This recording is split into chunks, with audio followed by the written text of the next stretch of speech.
Hey, Tommy, how you doing, man? This is Tom Peters from Pnoid News. I'm doing well. Talk to me. I wanted to talk about they're robbing Social Security to pay for all this child support nonsense. You said they're robbing Social Security to pay for it? Yes, they're using Title 4D funding to fully fund all the child support courts across the United States. So give me an idea. If you're saying they're robbing Social Security to pay for it, why are the men being jailed? Or are you saying the men aren't paying enough in child support to cover it? Well, no. What they're doing is they're using the child support to pay for welfare. Like 51% of all child support goes to welfare, not to the mom.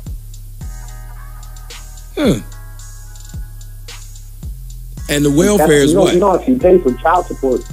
Yeah, you don't actually pay for child support like the actual office out of your payments. That comes from Social Security. They get reimbursed for all that. Well, I do know that a lot of what, like say if a woman's on any kind of government assistance, then the guy, they find him to make him pay for it. That's why they're very dogged about finding the guy, right? Yeah.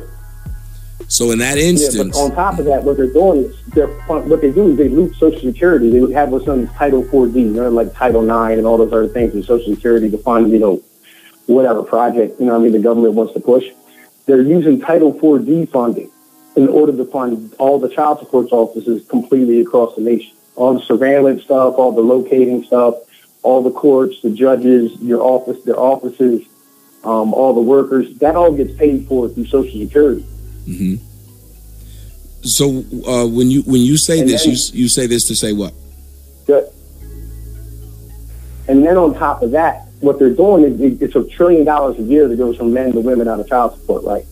Mm-hmm. 510 billion of that goes into welfare, and that's how we're actually funding the welfare state in the United States. So when you look at this idea of we're taking this money from these men and we're using it to fund this other thing, the welfare generally is people with children, though, right? It is, for the most part. Really, what it is, they brought in welfare. They really started pushing welfare once the mills and stuff and all the factories and shit started closing down all across the United States. And they went door to door in black communities in particular and told women, hey, look, you can get Section 8 and welfare, for your kids if you kick the man out of the house. And that's, kind of like what ended up being the downfall of, most urban society in America. But that being said, these women, well, how would you like to see some type of reform, since it seems like you're on the side of reform, right? No, I'm on the side of abolishing it. I want to repeal the 19th completely. Like me personally, it's up to me. I'd take a really great vote because this is never going to be reformed. It's never going to be fixed because, you're not going to get, because 51% of our electorate is female. Like the individuals who vote, like women outvote dudes by 6 to 7 million votes a year. So you're never going to get any actual help. You want to talk about reforming welfare, reforming child support. Well, it's not all women receive welfare, but almost all welfare recipients are women. So you're never going to get any of these fixed as long as they're voting. Yeah, I like when people do that. But that was always one of my favorite lines when people would say that. That I love when people say that. Not all.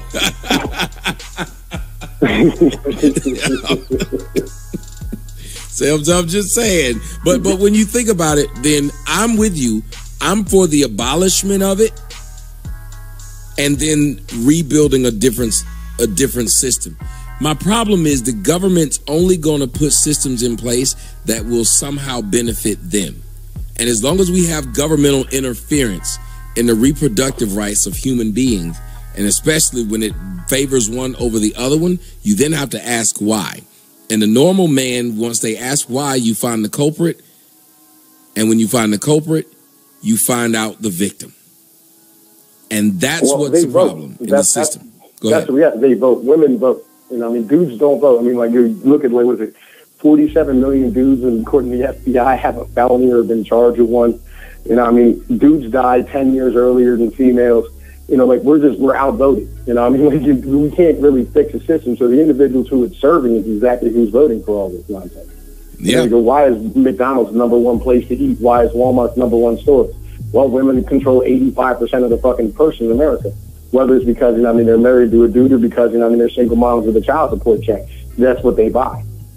It's when funny. it really boils down to it, you know, there's no massive conspiracy. You know what I mean? It's funny, we're trying to have a new millennium age of women, but we're still trying to treat them when it's convenient, like it was back in the days of Excalibur and King Arthur. We want chivalry when it doesn't apply. The system that was put in place of that day does not fit the true, I don't know, the reality of today. And until we start addressing things as men, because men, we do have options. And one of the options is, until they change the system, don't play the game. Take our dicks and go home. Yeah, I got you. Like, you know, like I hang out, like I enjoyed your segment with Turf Flinging Monkey and DDJ. You know, I run around with them guys, and whatnot. You know, I'm a big fan of that. I like the idea of holding the world hostage with our penises. That's really gangster. I like that ideology. You know, me personally, you know, I got 4 babies, mom. You know, I mean, I got 2 child support cases and shit. You know, I pay like almost $2,000 a month. Like, I understand like where that mentality. I gotta ask you then. I gotta ask you, almost $2,000 a month. Be honest with us if you can, because we need transparency to let people understand how bad this fucking system is. How much of your income is that taking per month? About 50%. Shit.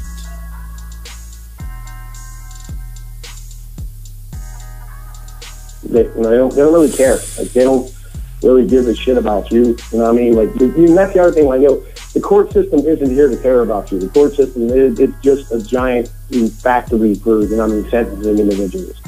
Like, you know, when everybody looks at NCIS and like all this nonsense, like that's not the truth. Like, it's kind of like asking a faculty member about a box they fucking put together last Thursday at 3 p.m. They won't remember. It's the same thing with the court. They don't care about you. They have no idea who you are. You know, I mean, they're not thinking about you. You know what I mean? It's just a giant factory. You know, just do your best and not get caught up. You know, it is what it is. Yes. And it takes brothers like you and me to be able to tell these brothers that, man, don't do it. It's not worth it. And I want to say this to you. I want to ask you this. How often do you see those kids that 50% of everything you work goes to? How often do you see them? I've never seen them. I've never seen my fucking kids. My baby's mom, they started treating them like, you know what I mean, like females. You know what I mean? You're like, you know, oh, your dad's a piece of shit. You know, I mean, it's okay. You don't have to see me. You can be angry, all that type of shit. And then, you know what I mean, like, fucking they get down to the point where, like, they no longer want to come and see you anymore. But you have to accept the fact, like, you're playing the long game here. You know, I mean, you're not playing the game from when they're 18 or when they're 12. You're playing the game from when they're 30. And when they're 18, you know, I mean, you rekindle your relationship with them. You have that conversation, like, here's what's going on, da da da da. You know, and you move forward and you try to build them into a better man. Like, I'll be honest with you, my sons are monsters. You know, so I had the opportunity. Like, I was married twice. I got married at 18 to a stripper, which that didn't work out real well, if you can imagine. You know what I mean? And then I got married, you know what I mean, at 25, to what was supposed to be a nice little Irish girl. And that ended up not working out either. You know, but I spent 6-7 years with my son building him into being a good individual. And he has all that solid shit that he needs to be a man later on. And, you know, he'll be all right. And that's kind of where you get down to. Why do you think the one who you were with for 6-7 years went from you guys are there together to when you break up, the relationship with the child just goes away? Why do you think? Well, I mean, what happened? Am I missing something? All right. So females don't mature until 25. Like, just in general, as human beings, like, they don't become full-grown adults till 25. When we got married, I was 25, she was 19. And that last little burst of I want to go shake my ass and enjoy myself hit, she got pissed the fuck off. You know what I mean? Fucking threw me out of the goddamn crib. I woke up 2 days later with like a 23-year-old Southern Alabama blonde on my fucking penis. I wasn't going back. You know what I mean? But what happened to the relationship with the kid, though? Oh, with the relationship with the kid, it was good for the longest. You know what I'm saying? Like, everything was smooth for the longest. Yeah, I want to know what went wrong. Down to the point where, you know, because I had another kid. You know what I mean? She felt some sort of kind of way that I had another kid with somebody else. And that kind of like finalized it inside of her head that we ain't going to be together. And she decided, you know what I mean, that she didn't want me to be the father of the kid no more. Did you ever try to get custody? Yo, dude, I'm not doing that again. I went through that route once, and I spent $15,000 getting supervised visitation on my fucking holding. Well, brother, I want to thank you for the not call. Not doing that again. Yo, I'm not doing that shit again. Fuck that. That process is one of the most horrible, awful experiences I have ever, dude, I've been charged with 10 felonies throughout my life. All right, I was legit criminal. And, none of that compares to going through the custody courts. None of it. At all. I've been shot, stabbed, had heavy metal foot, got bit by a brown recluse spider, almost lost my... None of it even comes anywhere near being close to being as bad as going through the custody courts. Damn. Well, brother, I feel sorry for you, and I'm sorry you had to go through that. I want to thank you for the phone call. There's a...